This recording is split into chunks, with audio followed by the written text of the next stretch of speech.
Bonjour Charles Decamp. Bonjour Philippe, bonjour à tous. Bim, place au journal des médias. C'est quoi le sommaire du jour ?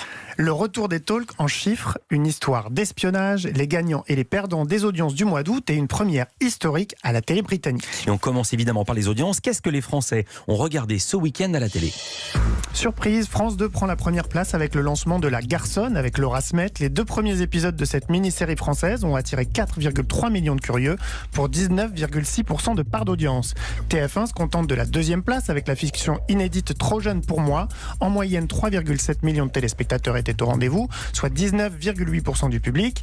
Et M6 est 3e avec un nouveau numéro de Cauchemar en cuisine assez en forme. 3 millions de téléspectateurs ont suivi Philippe Etchebest, c'est 13,7% du public.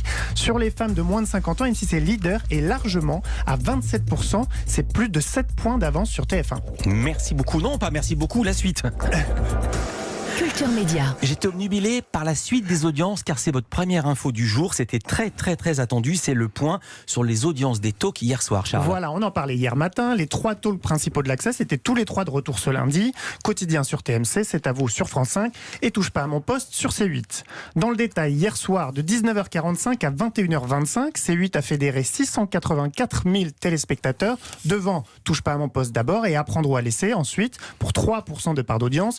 L'an dernier, sur un horaire quasiment similaire, puisqu'on a essayé de comparer ce qui était comparable, la première et la deuxième partie de TPMP avaient réuni 1,1 million de personnes pour 5,1% de PDA. Donc on a une sensible chute quand même sur un an. Sur TMC, alors ça a donné quoi le retour de Quotidien ? De 19h25 à 21h25, le talk de Yann Barthès pointe à 1,5 million de téléspectateurs, soit 6,9% du public. L'an dernier, ils étaient 440 000 de moins, avec 5,2% de part d'audience. Très belle rentrée donc pour Quotidien. Et puis France 5 ? De 19h à 20h25, C'est à vous et C'est à vous la suite affiche une moyenne de 777 000 téléspectateurs et une part d'audience de 4,1%. C'est à vous est globalement stable sur un an, donc très belle rentrée aussi. Donc en gros, ceux qui font la très belle rentrée quand même, c'est Quotidien. C'est surtout Quotidien, oui. On part à Hollywood, Hollywood où la réalité a dépassé la fiction. Alors, je vais vous raconter une histoire qui vous semblera peut-être incroyable, mais elle est bien vraie. Philippe, est-ce que vous connaissez Marisol Nichols ? Pas du tout. Alors, c'est une comédienne américaine qui tient l'un des rôles principaux de la série Riverdale, une série pour ados qui est diffusée chez nous sur Netflix. Avant ça, on l'a vue notamment dans Esprit criminel, dans Urgence ou encore dans 24 heures chrono. Mais à côté de son activité de comédienne, elle avait depuis 2012 un autre travail. Elle était agent secret sous couverture et elle luttait contre le trafic d'êtres humains et la traite sexuelle d'enfants.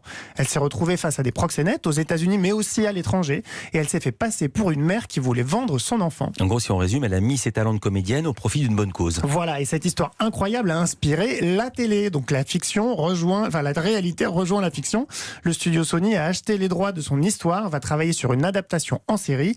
Marisol Nichols en sera l'une des productrices exécutives et il n'est pas exclu qu'elle interprète son propre rôle. On revient aux audiences. Hier, Médiamétrie a publié les audiences mensuelles, cette fois de la TNT. Voilà, on part sur le mois d'août et comme chaque mois, il y a des gagnants et des perdants. En tête, TF1 conserve la pole position, pas de surprise à ce niveau-là, avec 19,4% de part d'audience en moyenne sur le mois d'août. C'est le meilleur mois d'août de la chaîne depuis 2017 et c'est aussi 0,7 points de plus qu'en juillet où la Une avait atteint son plus bas historique. Le succès du match PS Bayern notamment ou le retour de Koh-Lanta n'y sont pas pour rien.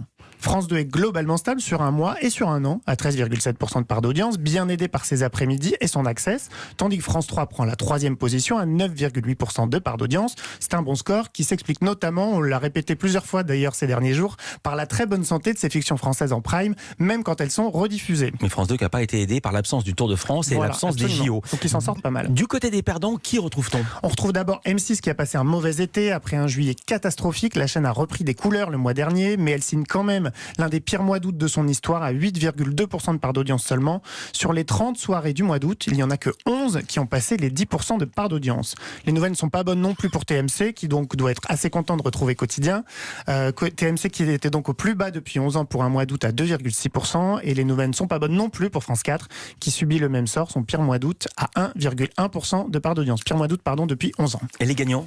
Les chaînes du groupe Next Radio TV pour commencer. BFM TV pointe à 2,7%, soit son meilleur meilleur mois d'août depuis 4 ans. Et les chaînes RMC Découverte et RMC Story égalent leur record historique à 2,5% et 1,8% de part d'audience respectivement. Belle performance aussi pour la chaîne L'Équipe qui signe son record historique d'audience à 1,8%. Et vous avez tenu à terminer ce journal avec une première à la télévision britannique. Et oui, un pénis en érection, Philippe. Hier soir, la chaîne Channel 4 proposait un documentaire dont le sujet n'était pas franchement mystérieux puisqu'il s'intitulait « Moi et mon pénis ». Pas très poli comme formulation quand on y réfléchit, on aurait préféré « Mon pénis et moi ». Mais je m'égare. Au sommaire, donc, une série... Oui, revenez à l'info. Une série d'entretiens menée par l'artiste britannique Adjamu X qui interroge des hommes sur leur rapport à leur sexe, mais aussi sur ce que signifie être un homme en 2020. Je cite, dans ce film drôle et émouvant, le pénis est une passerelle via laquelle explorer tous les aspects de la masculinité, selon la chaîne. C'est dans ce contexte que les téléspectateurs de Channel 4 ont pu voir pour la première fois à la télé outre-Manche un sexe masculin en érection. Ils en ont même vu 8 au total, 8 hommes qui ont témoigné et posé nus pendant qu'Adjamu X les interviewait. Mais est-ce qu'on a le droit à la télévision britannique de montrer un sexe en érection ? Alors la chaîne a pris ses précautions, elle a diffusé le documentaire à partir de 22h pour éviter que les engins en question apparaissent en prime time et elle se cache derrière l'aspect artistique du documentaire. Je cite, « Nous vivons à une époque où les gens sont plus ouverts d'esprit, il devrait y avoir moins de plaintes auprès du CSA local, espère la chaîne. » Et dans le même temps, tout est disponible sur Internet et personne ne dit rien. Merci beaucoup Charles Decamp, à demain.